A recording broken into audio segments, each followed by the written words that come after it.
after graduating with honors. Damn. Block of William Street just before 10:30 Saturday night. According to the Bibb County Sheriff's Office, Macon Bibb E911 got a call about a person shot. They say 27-year-old Quintarius Townsend was found at the scene and taken to the hospital where he was pronounced dead. The Sheriff's Office said deputies then got an additional call and responded to the same area where they found 16-year-old Markel Bonner Jr. and 21-year-old Brandon Thomas unresponsive with gunshot wounds. They died at the scene. The shootings remain under investigation. Call the Bibb County Sheriff's Office or Macon Regional Crime Stoppers if you have information. On the night of August 18th, 2025, the quiet streets of East Macon, Georgia erupted into chaos. Over 50 gunshots tore through the darkness, sharp, relentless, echoing off apartment buildings like thunder trapped in a valley. Witnesses would later say it sounded like a war zone. Some thought fireworks. Others knew better. By the time the smoke cleared and the sirens faded, 3 young men lay dead. 2 brothers, a friend, blood pooled Grown ass. on the pavement of East William Street. A neighborhood already scarred by violence, but never quite like this. This wasn't a single shot My fault, but this should look AI. in the heat of an argument. This was calculated. This was revenge.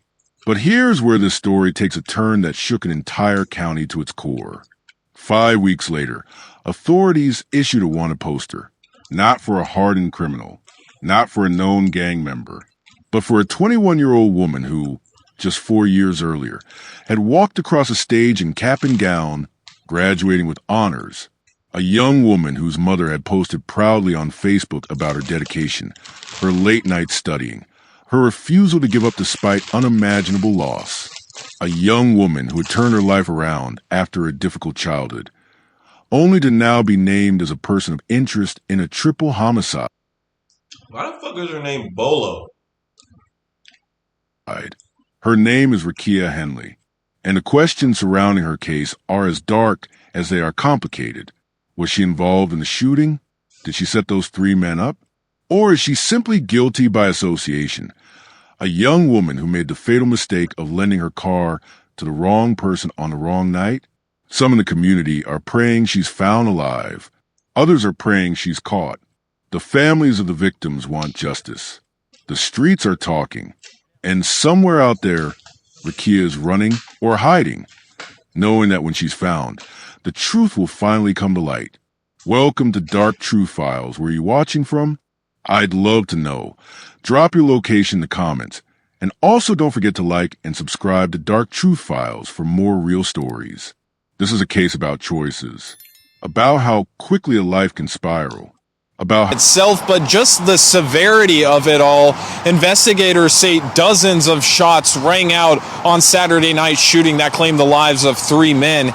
And here on Sunday afternoon, those same investigators are trying to figure out what led up to this shooting. The Bibb County Sheriff's Office identifies the victims as 27-year-old Quintarius Townsend, 21-year-old Brandon Thomas, and 16-year-old Markel Bonner Jr. Deputies responded to the 500 block of William Street just before 11 p.m. on Saturday night. Diane Jolly lives down the road, and she heard the gunfire. I was in bed, and I thought maybe it was some firecrackers or something, because it said, pow, pow, pow, pow, pow, pow, pow. And I'm like, what in the world? Bro, why do they always have ladies like this who are answering questions? Like, no, she should not be answering this question.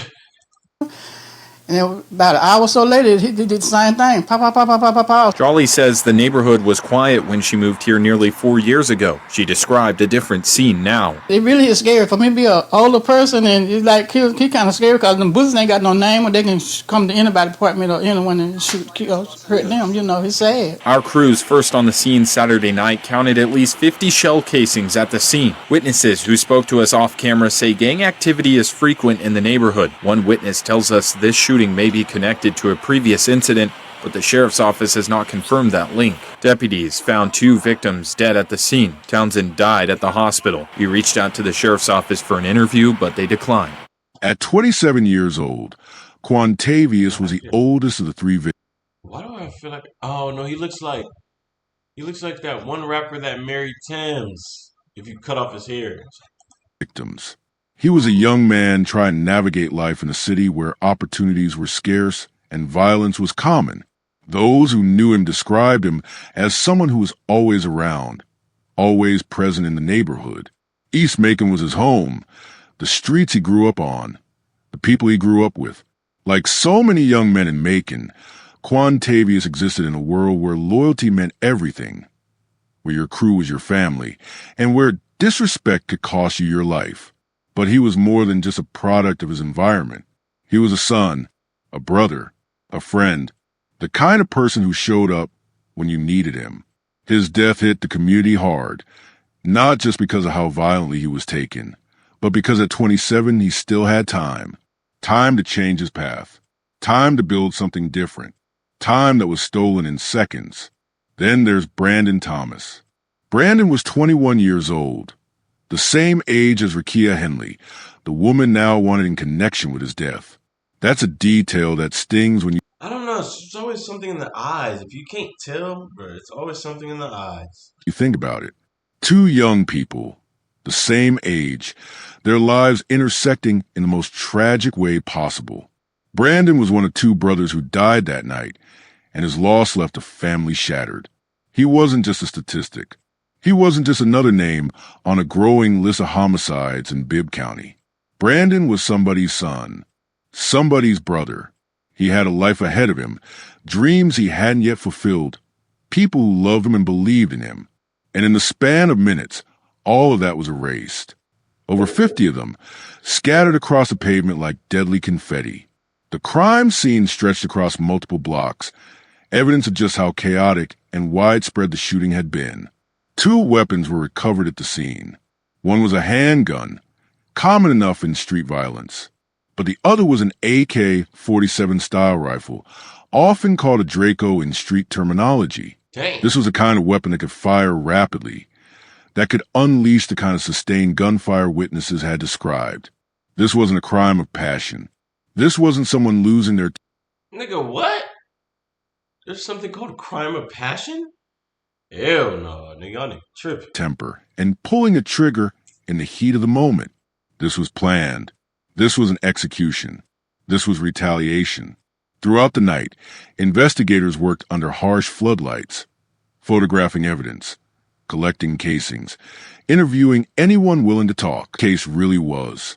Because on that Saturday night in August, when over 50 shots rang out on East William Street, when three young men lost their lives in a hail of bullets, Rakia Henley's name wasn't anywhere near the investigation, but her car allegedly was. And in the world of criminal investigations, that's often all it takes to change everything. The night of August 18th, 2025 will be remembered in East Macon for a long time. 3 families were destroyed. A community was traumatized. And somewhere in the chaos and violence of that night, a young woman's life changed forever, whether she pulled a trigger or not. Because when the smoke cleared and the bodies were counted and the shell casings were collected, one thing became crystal clear. This wasn't over. Not by a long shot. For 5 weeks after the shooting, Bibb County investigators worked quietly. They processed evidence. They interviewed witnesses. They followed leads that took them deep into the world of gang rivalries and street justice, a vehicle to get them to and from the scene quickly. That vehicle, investigators believe, was Rakia's. On the night of August 18th, the shooters allegedly rolled through East William Street in Rakia's car. The first attack targeted Quantavius Townsend around 10:30 p.m. He was shot multiple times and later died at the hospital. But the shooters weren't done. About an hour later, they came back. This time, they unleashed a devastating barrage of gunfire that killed Brandon Thomas and Markeel Bonner Jr. on the spot. Over 50 shell casings were left behind, evidence of the sheer volume and intensity of the attack. Witnesses described hearing what sounded like automatic weapons fire, the kind of sustained shooting that requires not just one person, but likely multiple people coordinating. Someone driving, someone or multiple people, shooting from a vehicle, and then they were gone, disappearing into the night while the neighborhood reeled from the violence. In the immediate Damn, shouty. And you knew shouty? Like, see, that's the shit. This is the one thing I don't like about females. You bitches always want to be in some dangerous shit till it get real dangerous. Then you want to be nah, bitch. It's time to it's time to get some nut sacks. aftermath, investigators had very little to go on. No one was talking. Fear kept witnesses silent. Even people who saw the vehicle couldn't, or wouldn't, provide details that would lead to immediate arrests. But forensic evidence doesn't lie. Shell casings can be traced to specific weapons. Surveillance footage from nearby businesses or homes can capture license plates. Cell phone data can place people at specific locations at specific times. They learned about his alleged affiliations with a rival crew. They began to construct a theory about what happened and who was involved. But here's where things get complicated and tragic. By all accounts, Rekemia herself was not shooter. She didn't pull any triggers. She may not have even been in the car when the murders happened. The theory that gained the most traction on social media was that she had simply lent her car to her boyfriend, either not knowing what he planned to do or feeling unable to refuse. In some Nah, bitch, you knew. versions of the story circulating in Macon, people suggested she was used, that her boyfriend and possibly others took advantage of her vehicle to carry out their attack, knowing it wouldn't immediately be connected to them the way their own cars might have been. Nah, I think she knew. Look at her face. I ain't gonna lie. But here's where this story takes a turn that makes it even more heartbreaking and more complicated than anyone initially realized. To understand the full weight of what Rekemia Henley is facing, you have to understand where she came from. Because this isn't just a story about a young woman wanted for a triple murder. This is a story about generational trauma, about cycles of violence that repeat themselves in we. She could be scared, confused, unsure what to do or who to trust. Or she could be planning her next move, knowing that when she's finally found the real story, the complete truth about what happened on August 18th will finally come to light. The families of Quantaries Townsend, Brandon Thomas, and Markel Bonner Jr. are still waiting for that truth. They're still waiting for justice. They buried their loved ones weeks ago, but the pain hasn't faded. If anything, it's gotten worse as time passes without arrests, without answers, without accountability. They deserve to know who killed their sons, their brothers, their family members. They deserve to see everyone responsible held accountable. But they also probably wonder how a 21-year-old honor roll graduate ended up wanted in connection with their loved one's murders. They probably wonder what could have been done differently, what systems failed, what warning signs were missed. Because this case isn't just about crime and punishment. It's about all the things that led to this moment.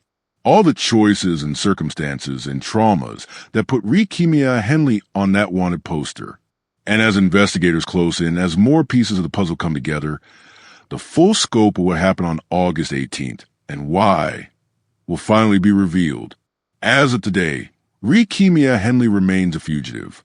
Her wanted poster still circulates on social media, shared and reshared by people across Macon and beyond. The Bibb County Sheriff's Office continues to ask for the public's help in locating her. Anyone with information is urged to call 478-751-7. Wait, hold on. When was this? 2 months ago? Damn, she been on the run for 2 months. 500 or Macon Regional Crime Stoppers at 1-877-68-CRIME. But in the weeks since that poster went up, there's been no public update on her whereabouts. No arrest, no surrender. A cycle that feels endless. Damn. So Shawty not even. Y'all still ain't caught her at. Lame at niggas. Y'all see what it is, man. Y'all let me know in the comments. You should let me know if you've heard about this story. It's your boy Notice, man. We out here.